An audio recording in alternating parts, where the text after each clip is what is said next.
আসসালামু আলাইকুম, সবাইকে স্বাগত জানাচ্ছি বিডি ভিউজে। আপনাদের সঙ্গে আছি আমি সুরভি দিবা। বাংলাদেশের সাম্প্রতিক জাতীয় সংসদ নির্বাচনের ফলাফল বিশ্লেষণ করলে একটি স্পষ্ট ভূরাজনৈতিক ও ভোট সমাজতাত্ত্বিক প্যাটার্ন সামনে আসে।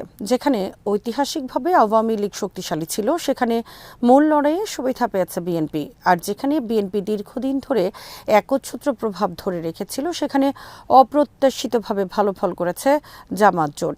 অর্থাৎ ভোটের অঙ্ক কেবল দলীয় জনপ্রিয়তার উপর নির্ভর করেনি, বরং বহু আসনে নেতিবাচক সমীকরণ, কৌশলগত ভোট স্থানান্তর, সংখ্যালঘু ভোটের আচরণ এবং আঞ্চলিক রাজনৈতিক ঐতিহ্য মিলেই ফল নির্ধারণ করেছে। এবারের জাতীয় নির্বাচনের কিছু অবাক করা সমীকরণ থেকে বিস্তারিত জানাচ্ছেন ওয়াহিদ ফারুকী।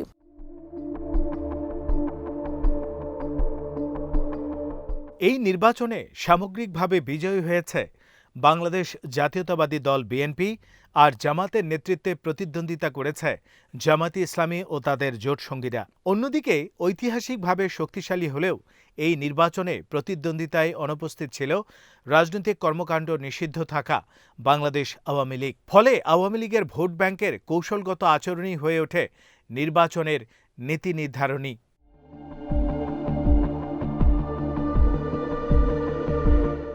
আওয়ামী লীগ অধ্যুষিত আসনগুলোতে যে চিত্রটি দেখা গেছে তা মোটামুটি একরৈখিক। ওইসব আসনে জামাতের প্রার্থীরা কাঙ্ক্ষিত ফল করতে পারেননি। যেমন গোপালগঞ্জ, মৌলভীবাজার, সুনামগঞ্জ, হবিগঞ্জের মতো এলাকায় জামাত অনেক ক্ষেত্রে দ্বিতীয় স্থানেও আসতে পারেনি, কোথাও কোথাও জামানত হারিয়েছে।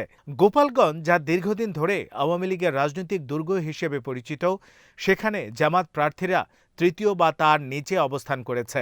একইভাবে হবিগঞ্জের 4টি আসনেই বিএনপি বড় ব্যবধানে জয় পেয়েছে, অথচ জামাত প্রতিদ্বন্দ্বিতায় আসতে পারেনি। এসব এলাকায় উল্লেখযোগ্য সংখ্যক সংখ্যালঘু ভোটার রয়েছেন, যা ফলাফল নির্ধারণে ভূমিকা রেখেছে।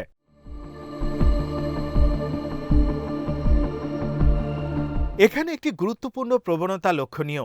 আওয়ামী লীগ অনুপস্থিত থাকায় তাদের ভোট সরাসরি জামাতের দিকে যায়নি, বরং বৃহত্তর অংশ কৌশলগতভাবে বিএনপির দিকে সরে গেছে।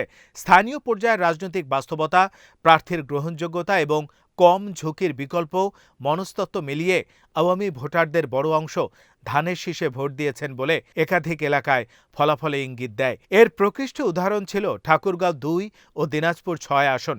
ঐতিহাসিকভাবে আওয়ামী লীগ শক্তিশালী ঠাকুরগাঁও 2 আসনে ধারণা ছিল আওয়ামী লীগ না থাকায় জামাত সহজ জয় পাবে, কিন্তু শেষ পর্যন্ত বিএনপির প্রার্থী এগিয়ে যান। একই চিত্র দিনাজপুর 6-এ, যেখানে অতীতে আওয়ামী লীগ ও জামাতের সরাসরি লড়াই হতো, সেখানে এবার বিএনপি বড় ব্যবধানে জয়ী হয়েছে।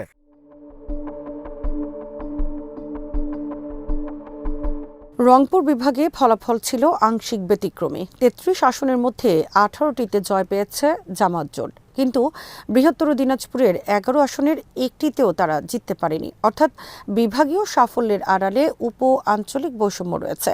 লালমনিরহাট বাদে জাতীয় পার্টির ঐতিহ্যগত ঘাঁটিগুলোর বেশিরভাগ দখল করেছে জামাত জোট, যা প্রমাণ করে জাতীয় পার্টির সাংগঠনিক পতনের ফলে সৃষ্ট শূন্যস্থান জামাত দ্রুত পূরণ করতে পেরেছে।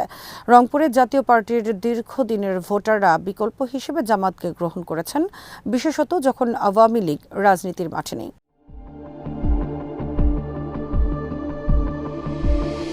খুলনা বিভাগের চিত্রটি আরও নাটকীয়। ঐতিহাসিকভাবে এটি বিএনপির দুর্গ হিসেবে পরিচিত। 36 আসনের মধ্যে 25টিতে জয় পেয়েছে জামাতে ইসলামী। খুলনা 2 আসনে বিএনপির স্বচ্ছ ভাবমূর্তির প্রার্থী নজরুল ইসলাম মঞ্জুকে পরাজিত করেছে জামাতে ইসলামী, যা প্রতীকীভাবে অত্যন্ত গুরুত্বপূর্ণ। কিন্তু পাশের খুলনা 3, যেখানে আওয়ামী লীগ শক্তিশালী ছিল, সেখানে জামাত হেরে গেছে। একই বিভাগে সংখ্যালঘু অধ্যুষিত খুলনা 1, নড়াইল 1, মাগুরা 1 ও 2, কুষ্টিয়া 1 আসনে জামাত বড় ব্যবধানে পরাজিত হয়েছে।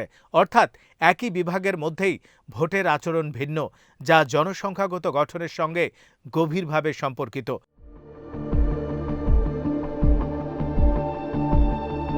সংখ্যালঘু ভোটারদের আচরণ এই নির্বাচনের অন্যতম নির্ধারক উপাদান। যেসব আসনে হিন্দু ভোটার উল্লেখযোগ্য, সেখানে জামাতের ফল খারাপ হয়েছে। হবিগঞ্জ, খুলনা, দিনাজপুরের কিছু আসন তার উদাহরণ। অনেক ক্ষেত্রে বিএনপি ওই ভোট ব্যাংকের আস্থা অর্জন করেছে। ফলে জামাতের সামগ্রিক পশ্চিমাঞ্চলীয় সাফল্য সত্ত্বেও সংখ্যালঘু অধ্যুষিত পকেটগুলোতে বড় ধরনের পরাজয় তাদের আসন সংখ্যা কমিয়ে দিয়েছে।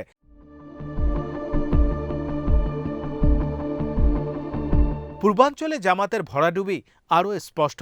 সিলেট বিভাগের ১৯টি আসনের ১১টিতে লড়েও একটিতেও জয় পায়নি তারা। চট্টগ্রামের ৫৮টি আসনের ৪২টিতে প্রতিদ্বন্দ্বিতা করে মাত্র ৩টি আসনে জয় পেয়েছে। কক্সবাজারে শক্ত অবস্থানে থাকা সত্ত্বেও একটি আসনও জিততে না পারা দলটির জন্য বড় ধাক্কা। কক্সবাজার ৩ ও ৪-এর ব্যবধান তুলনামূলক কম হলেও শেষ পর্যন্ত বিএনপির প্রার্থীরাই বিজয়ী হয়েছেন। স্থানীয় বিশ্লেষকরা বলছেন, বৃহত্তর চট্টগ্রামে দীর্ঘদিনের বিএনপি আওয়ামী লীগের দ্বৈরথের প্রেক্ষাপটে আওয়ামী ভোটাররা কৌশলগতভাবে বিএনপিকে সমর্থন করেছেন, যাতে জামাত জয়ী হতে না পারে।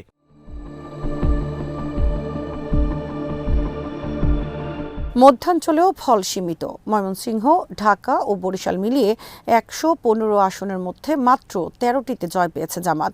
ঢাকায় অবশ্য ইতিহাসে প্রথমবারের মতো একাধিক আসনে জয় পাওয়া তাদের জন্য তাৎপর্যপূর্ণ।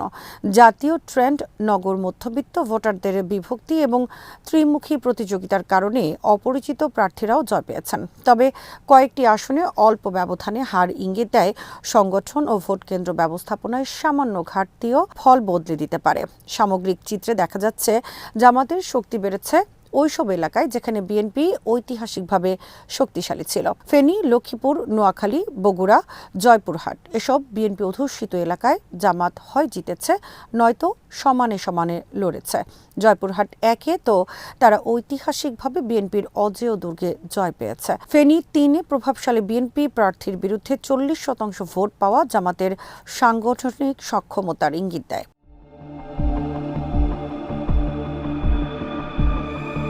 এই প্যাটার্নের পেছনে ৩টি স্তর কাজ করেছে বলে মনে করা হয়। প্রথমত, নেগেটিভ ভোটিং, যেখানে ভোটাররা পছন্দের প্রার্থী নয় বরং অপছন্দের প্রার্থীকে ঠেকাতে ভোট দিয়েছেন। দ্বিতীয়ত, আওয়ামী ভোটের কৌশলগত স্থানান্তর, যা পূর্বাঞ্চল ও সংখ্যালঘু অধ্যুষিত এলাকায় বিএনপির পক্ষে গেছে। তৃতীয়ত, জাতীয় পার্টির পতনে সৃষ্ট শূন্যস্থান, যা পশ্চিমাঞ্চলে জামাত পূরণ করেছে। তবে জামাতের অভ্যন্তরীণ প্রত্যাশা ছিল আরও বড়। তারা অন্তত ৮০ আসনে জয়ের লক্ষ্য ধরেছিল। বিশেষত পশ্চিমাঞ্চলে ৭৫ আসনের সম্ভাবনা দেখেছিল। বাস্তবে ৫২ আসনে জয় তাদের আংশিক সাফল্য হলেও প্রত্যাশা পূরণ হয়নি। পূর্বাঞ্চলের ভরাডুবি এবং সংখ্যালঘু অধ্যুষিত আসনে বড় ব্যবধানের হার এই ঘাটতির প্রধান কারণ।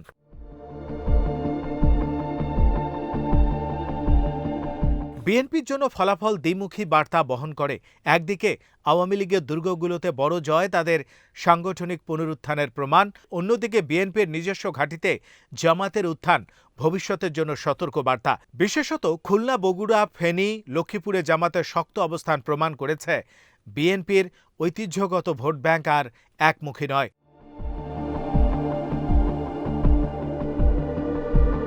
সব মিলিয়ে নির্বাচনটি ছিল ভোট স্থানান্তরের নির্বাচন। আওয়ামী লীগ অনুপস্থিত থাকলেও তাদের ভোট ছিল নির্ধারক শক্তি। সেই ভোটের বড় অংশ গেছে বিএনপির দিকে, বিশেষত যেখানে জামাতকে ঠেকানো ছিল প্রধান বিবেচনা। আবার জাতীয় পার্টির পতনে পশ্চিমাঞ্চলে বিকল্প শক্তি হিসেবে উঠে এসেছে জামাত। আঞ্চলিক বৈষম্য, সংখ্যালঘু ভোটের আচরণ, প্রার্থীভিত্তিক গ্রহণযোগ্যতা ও কৌশলগত ভোট, এই ৪ উপাদান মিলেই চূড়ান্ত ফল নির্ধারিত হয়েছে।